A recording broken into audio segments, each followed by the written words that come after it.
O que é notícia nesta quinta-feira? DENIT entrega estudo de impacto ambiental para a reconstrução do trecho do meio da BR-319. Venezuela e Estados Unidos são os maiores parceiros do Amazonas nas exportações. Professores decidem por greve geral contra retorno das aulas presenciais na segunda-feira. Visitação em cemitérios públicos de Manaus estará suspensa no Dia dos Pais. Copom reduz os juros básicos da economia para 2% ao ano, o que não acontecia desde 1986. Tribunal Superior Eleitoral pode estender votação em pelo menos 1 hora e priorizar idosos. Após explosão, responsáveis pelo porto de Beirute são postos em prisão domiciliar. Subiu para 135 o número de mortos, com mais de 5.000 feridos. Explosão gera risco de desabastecimento e ameaça 928.000 refugiados. Traficante que liderou o ataque que matou 2 PMs é morto em confronto com a polícia em Nova Olinda do Norte. Outras mortes ocorreram durante a operação de ontem. É o Jornal da Manhã, 71 anos no ar, que começa agora. 5h49. Os principais fatos do momento. O que é destaque no dia de hoje? Você ouve aqui. Jornal da Manhã. Rádio Difusora. Previsão do tempo.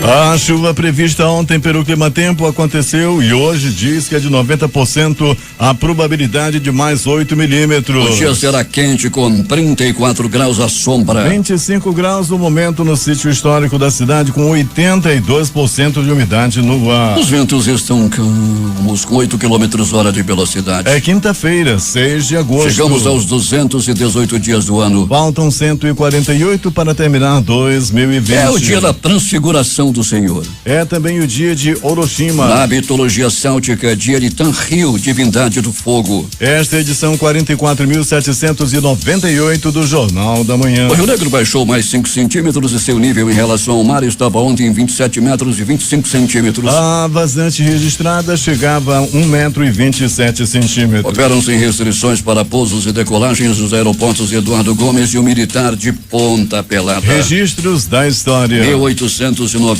William Kemmler é executado por eletrocução numa cadeira elétrica na primeira utilização histórica deste método de execução. 1902, Plácido de Castro inicia os comandos dos seringueiros brasileiros contra o exército boliviano para a independência do estado do Acre, início da Revolução Acreana, com a tomada de Chapuri. 1999 ou 1997, o voo Korean Air 801 cai em Nimitz, Rio, Guam, matando 228 das 254 pessoas a bordo. 2012, o astromóvel Curiosity da NASA pousa na superfície de Marte. Agora 5h51 em Manaus. Local.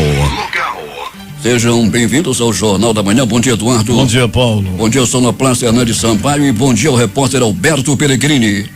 Bom dia Paulo Guerra, bom dia PC, bom dia Eduardo Silva, bom dia a você ouvinte do Jornal da Manhã. Pellegrini, a meteorologia não falhou ontem e choveu o que estava previsto pelo Climatempo, que hoje fala em mais chuva e cerca de 8 milímetros de precipitação pluviométrica, também conhecida como chuva. Pois é, Paulo Guerra, né? Choveu em alguns pontos mais fortes, outros não foi tão forte assim, como foi o caso da Zona Leste, que apenas chuviscou, e na área da Zona Oeste da cidade, Paulo, por onde passei também, daí a chuva foi mais forte, né? Desde o começo da manhã de ontem. Nesse momento, Paulo, nós estamos aqui na Zona Norte de Manaus, proximidade do Instituto Médico Legal, e o céu já começa a ficar claro por aqui, Paulo. Pois é, além da chuva forte ontem, também uma ventania em algumas áreas da cidade Pellegrini, só para informar você e aos nossos ouvintes. Muito bem, Paulo. Pois é, quem está ligado no Jornal da Manhã está sempre muito bem informado. Pellegrini, tivemos um incêndio ontem no residencial Boa Vista, na área da Ponta Negra, um adolescente e um homem de mais de 60 anos foram retirados pelos bombeiros, Pellegrini. Pois é, Paulo, garoto de 13, outro de 16, esse 12. O bombeiro precisou agir rapidamente, né?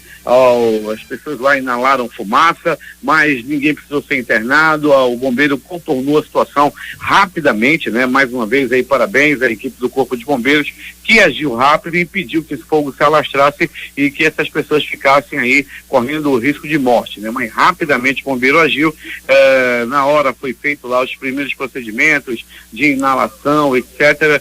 Foram bem cuidados as vítimas e não precisaram sequer ser internadas graças à grande e ação rápida do bombeiro. Cidade de Deus, Pelegrini, linha 560. Bandido tenta assaltar um ônibus. O que aconteceu com ele, Pelegrini?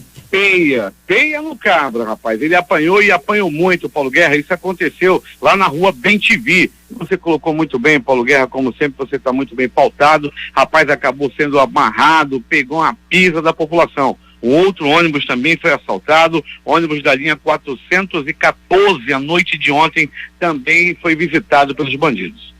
E o traficante que liderou o ataque que matou 2 PMs foi morto em confronto com a polícia em Nova Olinda. O corpo está em Nova Olinda e outras mortes também ocorreram, Pelegrini, durante a operação.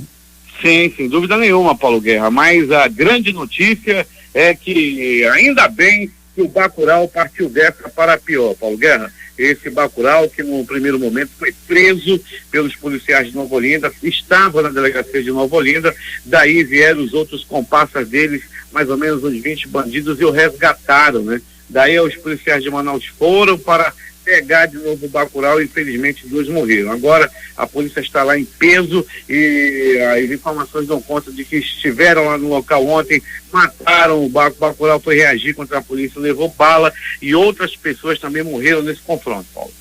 Pelegrini, uma equipe aqui da Bandeirantes está fazendo um documentário aqui sobre o Jornal da Manhã, Pelegrini, e me mandando, porque está mandando um abraço para você. Ele está aqui comandando a equipe e estão fazendo um documentário sobre o Jornal da Manhã. Quero agradecer inclusive ao Álvaro Campelo que pediu esse documentário. Obrigado à equipe.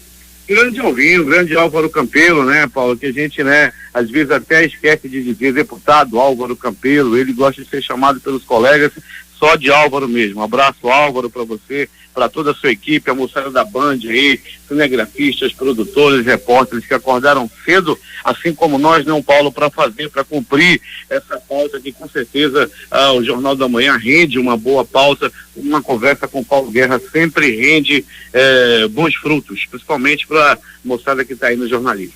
Pois é, apesar de não ser fruta, não é, Pelegrini? Paulo Guerra, dizem que você não é fruta, mas é muito cobiçado. Tá bom, Pelegrini. Pelegrini, uma história terrível aconteceu ontem, né? O homem chegou no pronto-socorro, Pelegrini tomou 2 Viagra, Pelegrini. Pois é, Paulo, 2 comprimidos da saliência. Ele chegou todo esticado, estava só de cuecas, Paulo Guerra, a visão de inferno, a boca torta, todo troncho, porque foi tomar o comprimido da saliência. O detalhe é o seguinte, ele contratou uma operária do amor. Paulo Guerra, pense daquele jeito que a gente gosta. Mulher alta, loura, bonita, cara também. Ele estava todo animado. Para ter o melhor desempenho, ele tomou 1, não satisfeito, tomou 2, e daí quase parte dessa para pior. E o detalhe, Paulo, antes mesmo de se desfrutar, antes mesmo de se entregar aos desfrutes, ele já estava passando mal.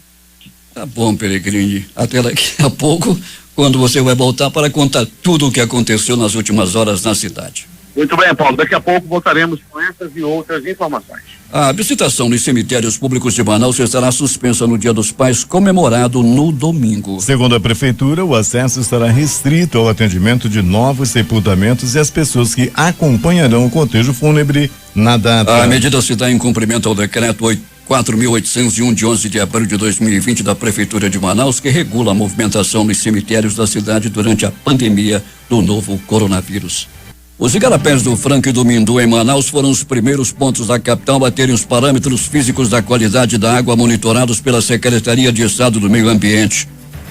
A análise teve início nesta quarta-feira e faz parte do programa de estímulo à divulgação de dados de qualidade da água, o Qualiágua, uma iniciativa conjunta da SEMA com a Agência Nacional de Águas e Saneamento Básico, ANAS. O Qualiágua foi estruturado em 4 fases distintas com a proposta de padronizar a análise das águas superficiais em todo o país. No Amazonas, a primeira etapa prevê a coleta de dados em 49 pontos concentrados, sobretudo em Igarapés e Rios, a capital e região metropolitana de Manaus. O prefeito Arthur Vigílio Neto entregou oficialmente na tarde de ontem o mercado municipal Senador Cunha Melo, totalmente revitalizado. Localizado nas proximidades do terminal de integração da Avenida Constantino Nério, T1, o mercado inaugurado em 1959 torna-se mais um importante espaço público da cidade a ser resgatado pela prefeitura. A última reforma no espaço tinha acontecido no ano de 2004. Temos informações de Maracapuru, José Alberto Zegdeg. Muito bem, Paulo Guerra. Cerca de 350 alunos do interior do município estarão de escolas novas no retorno às aulas. O prefeito Beto D'Angelo, juntamente com o secretário de Educação, professor José Carlos Amaral, entregaram nesta quarta-feira, 5 de agosto, as escolas Mário Jorge Couto Lopes, do Canaboca 3, e Andrade da Silva Diniz, na comunidade Parauá, zona rural do município. O secretário Amaral da Educação destaca o padrão de qualidade das escolas. Na verdade, é um padrão do prefeito Beto D'Angelo ao longo da sua gestão. Todas as construídas na área de Vargas são dessa forma. Escolas padrão, escolas climatizadas, sobre laje, acima do nível das enchentes, onde as crianças não vão precisar mais parar na época da enchente, as águas não vão deteriorar a estrutura da escola, porque ela não vai chegar na sua altura. Então, mostra o empenho, o comprometimento de uma gestão que preza pela qualidade e com a utilização correta dos recursos públicos. Vale ressaltar que todas as escolas construídas na zona rural são oriundas de recursos próprios da administração municipal, como destaca o prefeito Beto D'Angelo. Uma coisa muito importante, Zé, vale ressaltar que essas escolas construídas, elas são construídas do município, que é os 40% que cabe para manutenção de toda a rede de ensino do município. Esse recurso nós estamos construindo essas escolas. Escolas estas que agora a gente não volta para fazer reforma, a gente não tem que trocar tábua, a cheia não interrompe o período escolar, nós já passamos de 10, nós temos escolas ainda no Iauara e na Jaratuba sendo construídas também nesse modelo, portanto, escolas estratégicas estão sendo construídas, o sonho das comunidades estão sendo realizados. Nós mostramos que é possível, mesmo de o país está atravessando, a gente não deixou. Tivemos problemas aí com a telefonia. 6h05 em Manaus. A Fundação de Vigilância em Saúde do Amazonas divulgou nesta quarta-feira a edição número 126 do Boletim Diário Covid-19. Nesta edição, o boletim confirma a recuperação de mais 583 pacientes nas últimas 24 horas, chegando a 88.220. O número de pessoas que passaram pelo período de quarentena e se recuperaram da doença. Foram confirmados mais 981 casos da doença no Amazonas nesta edição do boletim. Prefeito de Iranduba e líder da oposição na Câmara de Vereadores voltam a trocar farpas. Conta como que aconteceu, J.R. Depois de ser chamado de, abre aspas, corrupto, ladrão e vagabundo, fecha aspas, pelo vereador oposicionista George Reis durante a sessão plenária da última terça-feira da Câmara Municipal de Iranduba, o prefeito Francisco Gomes devolveu as gentilezas em tom mais ameno. Em um vídeo gravado ontem, o prefeito usou termos como, abre aspas, o seu passado lhe condena. E você não é boa peça, fecha aspas, para se dirigir ao parlamentar. O pano de fundo de mais uma troca de farpas entre os dois é a verba destinada à iluminação pública da cidade. No plenário da Câmara, o vereador acusou o prefeito de querer se apossar do recurso, bem como do dinheiro destinado à recuperação da malha viária do município. George Reis estendeu as acusações à secretária de Finanças Ana Viana, que é filha filha do prefeito. Ao refutar as críticas do opositor, o prefeito Francisco Gomes também fez uma prestação de contas ao público. Dos 7 milhões que o vereador Jorge Reis falou, que veio para a iluminação pública, só foi 1.742. Foi comprado 300 e pouco de iluminação, de LED e tudo, então sobrou aqui 1.400.000 e pouco. Esses 7 milhões que ele está falando não existe, gente. O vereador Jorge Reis, desde quando ele assumiu a Câmara, ele fica querendo degradar minha imagem. Vereador, em vez de ir atrás de recursos com os parlamentares em Manaus, fica querendo degradar a imagem do prefeito. Aqui embaixo tem 1.250.000, 800 e pouco. Esse dinheiro foi aquele dinheiro do pré-sal, está guardado na conta da prefeitura, que é para fazer a recuperação da malha viária do município de Anduba, que eu estou tentando conseguir mais uma parte. Isso aqui está aberto para qualquer cidadão ver. O prefeito Francisco Gomes, que também é empresário do setor ceramista, disse que tudo o que possui foi ganho antes de entrar na política, com trabalho e esforço dele e da família, incluindo a filha Ana Viana, que também foi alvo das críticas do parlamentar de oposição. Francisco Gomes finalizou dizendo que está saindo da vida pública porque, como prefeito, tem gastado muitas vezes os seus próprios recursos com atividades da prefeitura e, no fim, ainda pega nome de ladrão. Durma com um barulho desses. Paulo Guerra. 6h08 em Manaus. A confusão é grande lá pelas bandas de Iranduba. Considerado um dos mais conhecidos pontos turísticos da capital, o Teatro Amazonas será iluminado com a cor lilás nesta sexta-feira. A novidade segue o cronograma de atividades do Agosto Lilás, mês de conscientização pelo fim da violência contra a mulher. Até o fim de agosto, a Secretaria de Justiça, Direitos Humanos e Cidadania vai promover uma série de ações voltadas para o assunto. A campanha no Teatro Amazonas ocorre em parceria com a Secretaria de Cultura e Economia Criativa, SEC, responsável pela administração do espaço. A iluminação para a cor lilás, que simboliza a luta contra a violência doméstica, acontecerá a partir das 18h30. Temos informações de Urucará. Lá está o repórter Valdino Castro. Bom dia, Valdino. Bom dia, Paulo e ouvinte do Jornal da Manhã. Em virtude de inúmeras queimadas em nossa cidade, a Secretaria Municipal de Desenvolvimento Ambiental, em parceria com a Polícia Militar e Centro Urucará, iniciaram uma campanha voltada ao combate às queimadas, com o tema Diga Não ao Fogo. Você também é responsável, com o objetivo de sensibilizar a população sobre riscos, consequências da saúde humana e impacto negativo ao meio ambiente. O secretário da Senda Urucará, Alex Santo Batalha, faz um pedido para a população para não fazer nenhum tipo de queimadas ou qualquer outro resíduo tóxico que venha prejudicar o sistema respiratório da população. A ação ajudará o município a preservar o meio ambiente, pois valorizar a vida é responsabilidade de todos. Se cada morador fizer a sua parte, estará ajudando grandemente para o bem-estar da cidade. Valdino Castro informou de Urucará para o Jornal da Manhã. Agora 6h10 em Manaus. O governador Wilson Lima assinou na tarde desta quarta-feira a convocação de 323 candidatos aprovados do concurso da Polícia Militar realizado em 2011. Os convocados ainda passarão pelo curso de formação de soldados e após o treinamento vão atuar em unidades operacionais da capital e do interior, reforçando o policiamento preventivo e ostensivo em todo o estado. Após estudos da Secretaria de Segurança Pública, o governador Wilson Lima formalizou nesta quarta-feira o projeto de criação da Delegacia Especializada no Combate à Corrupção da Polícia Civil. O projeto de lei foi encaminhado para a Assembleia Legislativa e a expectativa é que a nova unidade entre em operação em até 4 meses. O governador Wilson Lima anunciou nesta quinta-feira que fará a promoção post-mortem do 3º Sargento Manuel Wagner Silva Souza e do cabo Márcio Carlos de Souza da Polícia Militar do Amazonas, que morreram na noite da última segunda-feira durante a operação contra o narcotráfico no Rio Abacaxis, no município de Nova Olinda do Norte. Os outros 2 militares feridos na ação também serão promovidos por bravura. 6h11 em Manaus. A Assembleia Legislativa realiza nesta quinta-feira a votação do parecer da Comissão Especial do Impeachment do governador Wilson Lima e seu vice Carlos Almeida, a partir das 12h30, prazo em que se completam as 48 horas da publicação no Diário Oficial do Poder Legislativo do parecer aprovado na comissão, que deverá ser debatido em plenário. Em seguida, será submetido à votação nominal aberta, sendo necessário maioria simples para a rejeição ou admissibilidade. Em caso de admissão, os denunciados terão o prazo de 20 dias para contestação.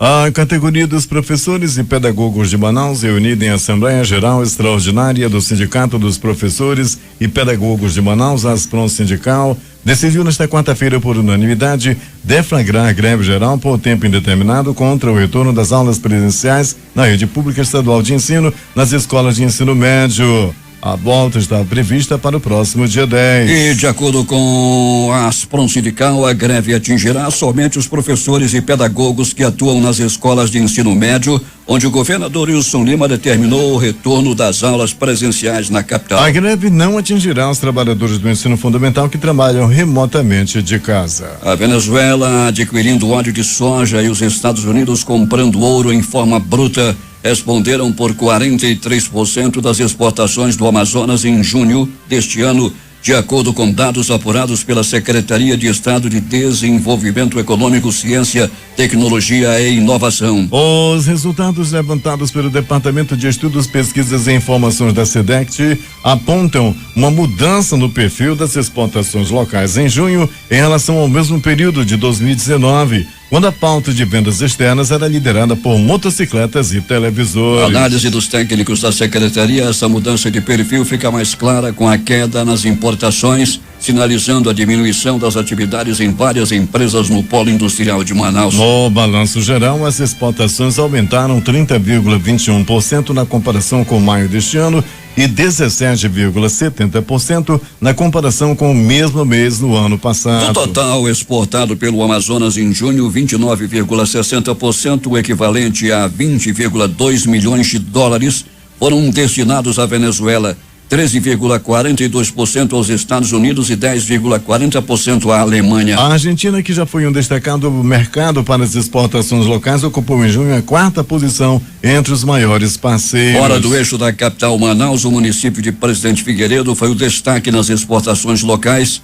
segundo o estudo, com vendas de ferro ligadas para a China, para a China com um total de 3,492 milhões de dólares, seguido por Itacoatiara, com vendas de extrato de malte para a Venezuela de 1,27 milhão de dólares. A cidade de Itefé aparece com exportações de peixe congelado para a Colômbia, com 113 milhões de dólares. O Departamento Nacional de Infraestrutura de Transportes, DENIT, entregou nesta quarta-feira um estudo de impacto ambiental que faltava para tentar autorizar a reconstrução do trecho do meio da BR-319. O trecho é um dos mais danificados da rodovia, a única que liga Manaus a Porto Velho, em Rondônia. O documento que faltava foi entregue ao Instituto Brasileiro do Meio Ambiente e dos Recursos Naturais Renováveis, IBAMA. O Diário Oficial da União desta quarta, o IBAMA cita que recebeu e aceitou para análise o estudo de impacto ambiental e respectivo relatório de impacto ambiental, o EIA-RIMA. O documento dispõe de serviços de reconstrução e pavimentação entre os quilômetros 250 e 655,70, com extensão de 405,70 quilômetros no estado do Amazonas. Nele, o DENIT afirma que a restauração do trecho do meio da BR-319 é viável, com o monitoramento ambiental adequado, sendo realizadas todas as medidas de controle e redução de impactos ao meio ambiente da região. O órgão informou que também foi entregue ao IBAMA o estudo do componente indígena, que destaca a importância da execução da obra para favorecer a presença do poder público na região. O senador Eduardo Braga, do MDB do Amazonas, destacou nas suas redes sociais a oficialização do acolhimento para análise, dizendo que este dia é histórico para quem luta pela BR-319. A admissão dos documentos, cuja elaboração estava emperrada há mais de 10 anos, lembrou Eduardo Braga, representa o cumprimento de uma etapa importante para se obter o licenciamento ambiental, que possibilitará o asfaltamento da extensão mais problemática de toda a BR-319. São inúmeros os buracos e as crateras, além da lama que completa o cenário durante o inverno amazônico finalizou. Polícia. Peregrine, há uma reclamação aqui contra os guardas municipais que atuam na Ponta Negra, diz que são truculentos, mal educados, e é preciso que se averigue o que está na realidade acontecendo com os guardas municipais lá na Ponta Negra. E diz mais aqui um ouvinte, que enquanto se gasta milhões lá na Ponta Negra, a Praça da Matriz está abandonada, com moradores de rua fazendo até casa de papelão e lá se faz de tudo, desde orgias sexuais até uso de drogas, Pelegrini, em pleno centro da cidade. Pode? Não, não pode, Paulo Guerra, e uma fiscalização deve haver o mais rápido possível, né? Já que a Praça da Matriz foi reformada, a Prefeitura Municipal de Manaus deu um show realmente ali na reforma, mas infelizmente os moradores de rua, né? Essas pessoas que ficam aí na vulnerabilidade, ficam por lá e fazendo e aprontando, né? E uma fiscalização deve ser feita por parte da Secretaria de Segurança, né? Que precisa ali colocar policiais, precisa fazer uma ronda mais forte, botar o pessoal para correr também. Acontece que são abusados, né, Paulo? Eles vão lá, vão querer jogar pedra na polícia, chamam palavrões, ficam hostilizando os policiais, e aí daqui, Deus o livre, se der um tapa no nome daquele, irmão. O negócio pega pro lado da polícia, então tem que ser averiguado aí o mais rápido possível. Em relação à Ponta Negra, Paulo, também há de se dizer, a Guarda Municipal vai cobrar, vai ver a situação das máscaras, da aglomeração, e são tratados também daquele jeito, por embriagados, por pessoas que vão usar droga por lá também. Aí o cara chama o policial de filho disso, de filho daquilo, vai para casa não sei de quem, aí tem que estar dando flores para esse pessoal que está sem máscara aí, que está sendo cobrado. Tem que agir com rigor e mais forte ainda, na minha opinião. Vamos lá, Paulo Guerra. Pois é, o mínimo que eles fazem é mandar o policial para a casa do Cascais, não é, Pelegrini? Sim, Paulo Guerra. É no mínimo, né? É verdade. Agora, Pelegrini, ontem o traficante conhecido como Bacurau, que liderou aquele ataque contra a polícia militar, matando 2 policiais, lamentavelmente. E ontem, em ação, ele foi morto. Foi enfrentar a polícia, Pelegrini, e outras mortes ocorreram também. Essa aqui é a realidade, mas precisa que se tenha uma palavra oficial sobre tudo que aconteceu nas últimas horas lá em Nova Olinda do Norte. Muito bem colocado, Paulo. A polícia está agindo lá. Já temos a informação essa oficial que o Bacurau em combate mais uma vez contra a polícia. Ele acabou tombando, Paulo. Ele já estava esperando, ele sabia que tinha matado policiais e que haveria uma fiscalização, que a polícia chegaria junto lá também para prendê-lo. Ele ficou preparado, ficou armado, e quando a polícia chegou, acabou trocando tiros e acabou morrendo. Já temos a informação também, Paulo, de que outras pessoas morreram. Mas como já foi colocado aqui no Jornal da Manhã também, Paulo, o local é de difícil acesso e muito distante da sede do município de Nova Olinda. Para se ter uma ideia, são 3 horas e meia de viagem. Aí você diz 3 horas e meia de quê? De motor 40, de barco comum? Não. São de lancha de 230, aquela de motor 230. Para chegar lá, são 3 horas e meia de lancha 230. Daí você faz ideia, Paulo, da distância que é lá dessa comunidade, lá no Rio Abacaxis, até a sede do município de Nova Olinda. Mas no dia de hoje, com certeza, as informações vão chegar ainda com mais clareza. Nós temos a informação também, Paulo, através de fontes, que foram pedidos aproximadamente 20 sacos daqueles de guarda-corpo. A gente fala assim, vai pro saco, aquele saco preto do Instituto Médico Legal, né? Aquele saco que é especialmente para guardar corpo, foram pedidos 20, né? Aí ninguém sabe, sei lá, um número maior do que são de mortes, alguns sacos aí que vão ficar lá de stand-by, ou se temos mesmo esse número aí de mortes. Mas as informações, né, que vão chegando a todo momento, informações essas não oficiais, dão conta, Paulo, de que mais de 10 pessoas tombaram nesse confronto. Pois é, Pelegrini, vamos esperar que nas próximas horas a Secretaria de Segurança Pública vai se manifestar sobre esta operação acontecida ontem, que ainda está em desdobramento. Pelegrini, o que mais aconteceu?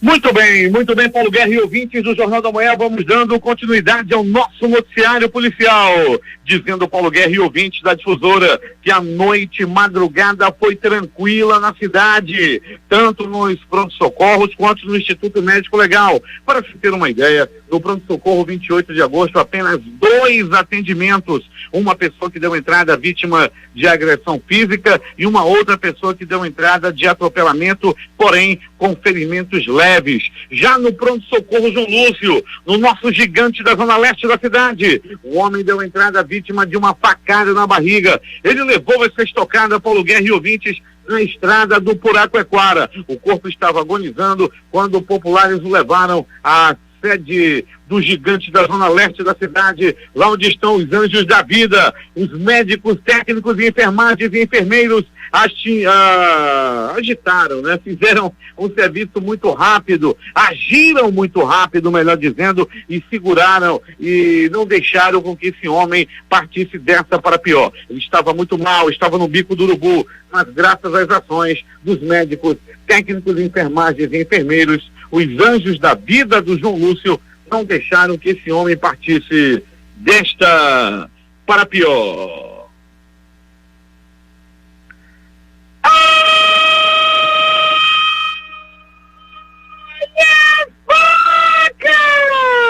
Olha a faca, olha a faca, olha a faca, olha a morte! Um primo brigou com outro primo e um deles sacou uma arma e deu-lhe uma violenta estocada na barriga de seu adversário, que era o próprio primo. Isso aconteceu na invasão, ali próximo ao bairro Nova Vitória, ali na pista da raquete, pro lado direito de quem tá subindo, aliás, lado esquerdo de quem tá subindo, meu irmão. Pensa na invasão grande, tem por lá, e ontem lá as diferenças se resolveram na faca e uma pessoa deu entrada no pronto-socorro Platão Araújo entre a vida e a morte. E mais uma vez, os anjos da vida, os médicos, técnicos de enfermagens e enfermeiros salvaram a vida desse homem que chegou com o bucho furado, com as vísceras expostas lá no pronto-socorro Platão Araújo. O ex-presidiário de 20 anos foi preso ontem na rua Dom Pedro, lá no bairro da Compensa. Esse sujeito estava armado, estava na garupa de um mototáxi e pulou do veículo em movimento para tentar fugir, mas a polícia chegou junto. Os policiais da 8ª SICOM meteram a mão nesse bandido e ele foi preso. Rapaz, ele pulou do mototáxi, sabe aqueles motoqueiros, aqueles caras lá do motoqueiro fantasma que fica em pé em cima da moto? Pois é, tava querendo fazer essa parada aí, pulou, caiu e foi preso. O motoqueiro fantasma lá da Compensa acabou sendo preso numa grande operação, numa grande ação dos policiais da 8ª SICOM, que mais uma vez agiram com bravura, que trabalham numa das áreas mais perigosas da cidade e estão lá em patrulhamento constante. Parabéns a todos os policiais da 8ª SICOM e do CPA Oeste. Uma briga entre dois irmãos, o Caim e Abel dos tempos modernos. Uma briga entre dois irmãos terminou com um deles esfaqueado, levou uma facada na barriga. Tudo aconteceu lá na rua onde eles moram, na rua Girassol, no bairro Lírio do Vale. Rapaz, aí no Lírio do Vale, ali no Lírio do Vale, que é terra da nossa amiga Graça, nosso ouvinte, Dona Graça, a Dona Graça dos passarinhos, aquele abraço. Aí no seu bairro ontem, Dona Graça, a desgraça estava comendo, dois irmãos aí embriagados resolveram brigar e um furou o outro. O que furou, o esfaqueador, o safado, o bandido que tentou matar o irmão está foragido. A vítima foi levada a uma unidade de saúde pelo próprio pai e o estado dele requer bastante cuidado. Está no bico do urubu, traduzindo, está no bico do urubu devido a essa facada que ele levou lá no bairro Lírio do Vale. O Lírio do Vale está perigosíssimo. Paulo Guerra, antes da pandemia, para você ter uma ideia, tem aquelas procissões, a procissão da padroeira do bairro. Dona Graça colocou uma mesa na frente com a imagem e uma toalha bonita de renda. Ela foi lá para dentro fazer as coisas, quando voltou, só tava a imagem e a mesa. Tinham levado a toalha de renda de Dona Graça. Até a santa foi roubada lá no bairro Lírio do Vale. Polícia! Polícia no Lírio do Vale, a fim de acabar com as ações desses vagabundos ali na área do glorioso bairro Lírio do Vale. E agora, as notícias do Instituto Médico Legal. Saiba agora Quem foi para a pedra nas últimas horas na cidade? E atenção! O passarinho da morte!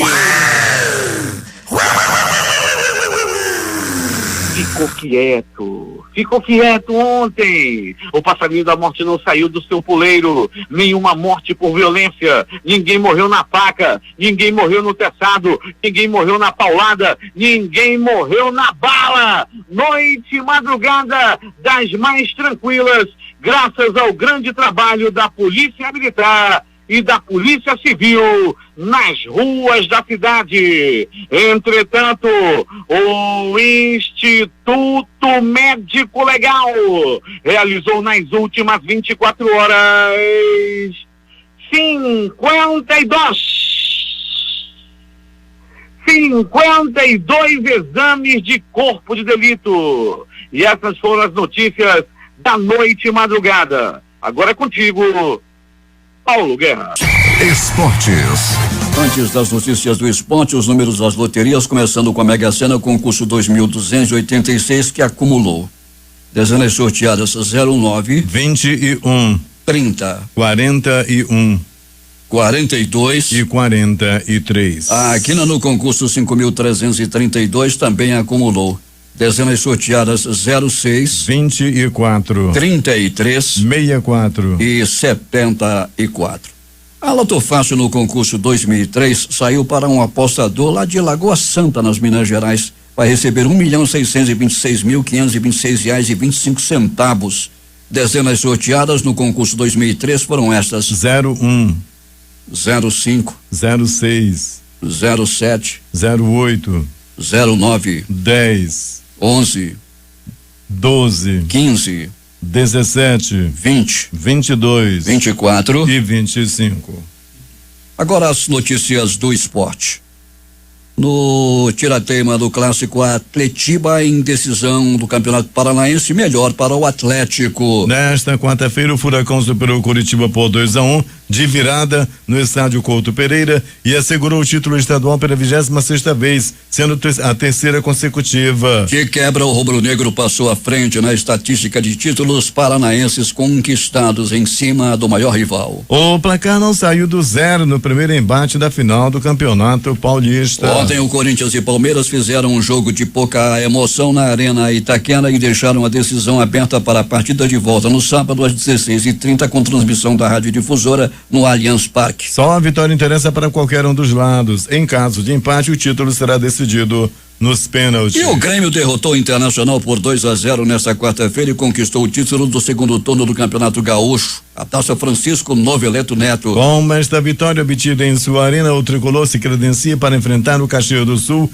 na grande decisão da competição. No Campeonato Mineiro, o Atlético Mineiro goleou o América por 3-0 e vai decidir o título com a Tombense, que ontem venceu a Caldense por 2-0. Últimas notícias. Depois de 4 dias em ajuste negativo e 2 nos quais se descolou do exterior, o Ibovespa voltou esta quarta a caminhar na mesma direção das ações globais, ao fechar em alta de 1,57% aos 102.801,76 pontos, limitando ganhos que até a virada para a tarde se mantinham acima dos 12% na sessão e que chegava a ficar abaixo de 1%. Em sessão de expectativa pela decisão do BC, o real acabou ficando com o pior desempenho ante 34 moedas mais líquidas no mercado internacional. No fechamento, o dólar à vista encerrou em alta de 0,14%, cotada R$5,29. Em meio à crise econômica decorrente da pandemia do novo coronavírus, o Banco Central diminuiu os juros básicos da economia pela 9ª vez seguida. Por unanimidade, o Comitê de Política Monetária, o Copom, reduziu a taxa Selic para 2% ao ano, com corte de 0,25 ponto percentual. A decisão era esperada pelos analistas financeiros. Com a decisão de ontem, a Selic está no menor nível desde o início da série histórica do Banco Central, em 1986. A Caixa Econômica Federal vai manter os pagamentos do FGTS emergencial, mesmo com a queda da medida provisória 946, que permitiu o saque do benefício. Com isso, na próxima segunda-feira, dia 10, será liberado o crédito para os beneficiários nascidos em julho na conta poupança social digital. Neste sábado, os beneficiários nascidos em fevereiro terão o saque em dinheiro liberado. O valor de até R$1.045 por pessoa está disponível para esses trabalhadores na conta digital desde o dia 6 de julho. O governo federal tem estudado reduzir a alíquota do imposto de renda da pessoa física. Atualmente, a taxa é de 27,5%, a maior na tabela da Receita. Ainda não foi definido os números finais, mas técnicos citam percentuais entre 23% e 25%. O presidente Jair Bolsonaro anunciou nesta quarta-feira o projeto de lei de conversão que prevê providências e medidas emergenciais para o setor da aviação civil devido à crise resultante da pandemia da Covid-19. Autoridades de Brasil e Paraguai negociam uma reabertura inteligente da Ponte da Amizade que une Cidade Leste e Foz do Iguaçu, reativando a via de tráfego intenso fechada há mais de 4 meses aos turistas devido à pandemia do novo coronavírus. E nos bastidores, a conversa de que o presidente Jair Bolsonaro deu aval para a equipe econômica viabilizar os pagamentos do auxílio emergencial até dezembro, agora em valores menores. Publicamente, o chefe do executivo diz que não dá para continuar pagando os R$600 aos brasileiros. Esta quarta-feira, o presidente disse que a economia precisa funcionar e que os governadores teimam ainda em manter tudo fechado. Segundo ele, o custo do auxílio é de 50 bilhões por mês. 6h44 em Manaus. Saem hoje os dados de junho sobre o desemprego após um adiamento do Instituto Brasileiro de Geografia e Estatística, IBGE, da divulgação da Pesquisa Nacional por Amostra de Domicílio Contínua, a PNAD contínua, referente ao trimestre de abril a junho. A última pesquisa apontou um desemprego de 12,9% no trimestre, encerrado em maio, atingindo 12,7 milhões de pessoas, com um fechamento de 7,8 milhões de postos de trabalho em relação ao trimestre anterior. O Brasil registrou 1.322 mortes por Covid-19 em 24 horas e ultrapassou 97 mil óbitos. A média móvel de mortes foi de 1.033 por dia na última semana. O país conta ainda com 2.862.761 pessoas contaminadas com o novo vírus. O Ministério Público Federal está cobrando comprovantes de casos de Covid-19 na Academia Militar das Agulhas Negras, a AMAN. O objetivo é entender as medidas tomadas pela instituição durante a pandemia e buscar esclarecer quantos casos de fato foram registrados na Academia Militar. O presidente do Tribunal Superior Eleitoral, ministro Luiz Roberto Barroso, afirmou nesta quarta-feira que o tribunal estuda a possibilidade de estender a votação das eleições deste ano em pelo menos 1 hora, em razão da pandemia do coronavírus, para evitar aglomerações e ainda reservar um horário específico para os idosos. Segundo o TSE, a ideia é reservar o horário de 18 para das 8 às 11 horas para a votação de pessoas com mais de 60 anos, considerada do grupo de risco para a Covid-19. As ideias são avaliadas com base em levantamento do setor de estatística da Corte e a expectativa é que essa definição ocorra ainda em agosto, segundo o ministro. A tempestade tropical Isaías avança pela costa leste dos Estados Unidos, causando fortes chuvas e deixando centenas de milhares de pessoas sem eletricidade, enquanto as autoridades de Nova York tomam precauções contra possíveis inundações. O Twitter bloqueou a conta oficial da campanha de reeleição do presidente dos Estados Unidos, Donald Trump, devido a um tweet que continha informação equivocada sobre a Covid-19. O Líbano decidiu colocar todos os funcionários responsáveis pelo porto de Beirute desde 2014 em prisão domiciliar. É uma das ações do governo para entender a explosão do armazém na região portuária da capital do país, que deixou mais de 100 mortos, 5 mil feridos e 250 mil desabrigados. Equipes de resgate seguem procurando por sobreviventes ou vítimas entre os escombros. A explosão no porto de Beirute, capital do Líbano, ameaça provocar um grave desabastecimento de alimentos e outros insumos básicos no país, que abriga hoje a maior concentração de refugiados do mundo. Para órgãos internacionais, a situação das 928 mil pessoas que fugiram para o Líbano, quase todas por conta da guerra civil na Síria, tende a piorar. Segundo dados do Acnur, o Alto Comissariado para as Nações Unidas para Refugiados, 98% do total de refugiados em território libanês é de sírios. Há também um contingente de palestinos no país. Os 928 mil expatriados equivalem a 13,6% da população do Líbano, de longe o maior percentual de refugiados entre os países que mais receberam pessoas. O Japão recordou nesta quinta-feira o primeiro ataque nuclear de Hiroshima da história, executado há 75 anos em 6 de agosto de 1945 em Hiroshima, em um contexto particular devido à pandemia do novo coronavírus, o que limitou as homenagens às vítimas. Sobrevivente da bomba atômica, descendentes das vítimas, o primeiro-ministro japonês Shinzo Abe e alguns representantes estrangeiros acompanharam a principal cerimônia em Hiroshima, no oeste do Japão. A maioria das pessoas usava máscara. A epidemia do coronavírus impediu a presença dos moradores que foram obrigados a acompanhar a cerimônia pela internet. Outros eventos foram cancelados, como a cerimônia das lanternas flutuantes de Hiroshima, que a cada 6 de agosto são colocadas na água durante a noite em memória das vítimas. Os principais jornais do país e seus destaques de capa nesta quinta-feira. O Globo do Rio de Janeiro. Flávio rompe discurso eleitoral de Bolsonaro de combate à corrupção e de apoio à Lava Jato. Folha de São Paulo. Selic cai a 2% ao ano e Brasil consolida juro real negativo. O Estado de São Paulo. Explosão deixou 300 mil desabrigados e destruiu metade das construções de Beirute. Planalto Central, capital da República, Correio Brasiliense. Em reunião, Bolsonaro afirmou que enviaria tropas ao STF, diz revista. Valor Econômico. Elevar a faixa de isenção do imposto de renda para 3 mil custaria 22 milhões, diz Guedes. Estado de Minas. De distanciamento nas escadas rolantes, a proibição de pets. Shoppings de BH estão prontos para reabrir hoje. Jornal do Comércio no Recife. 100 mil casos de coronavírus e a dor de quem perdeu um ente querido em Pernambuco. Fortaleza Diário do Nordeste. Pesquisadores da UFC oferecem pele de tilápia para tratar vítimas de explosão no Líbano. Porto Alegre, 0 hora. Câmara aprova a abertura de processo de impeachment do prefeito de Porto Alegre, Nelson Marquesan. As edições impressas locais, o Diário do Amazonas. A Assembleia Legislativa do Estado vota hoje parecer sobre impeachment. Jornal do Comércio. Selic marca recorde histórico a 2%. Em tempo. A maioria deve votar para o arquivamento do impeachment.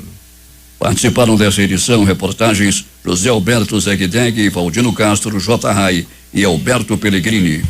Sonoplastia de rádio, Hernandes Sampaio e Hamilton Cabral. Apresentação Eduardo Silva e Paulo Guerra.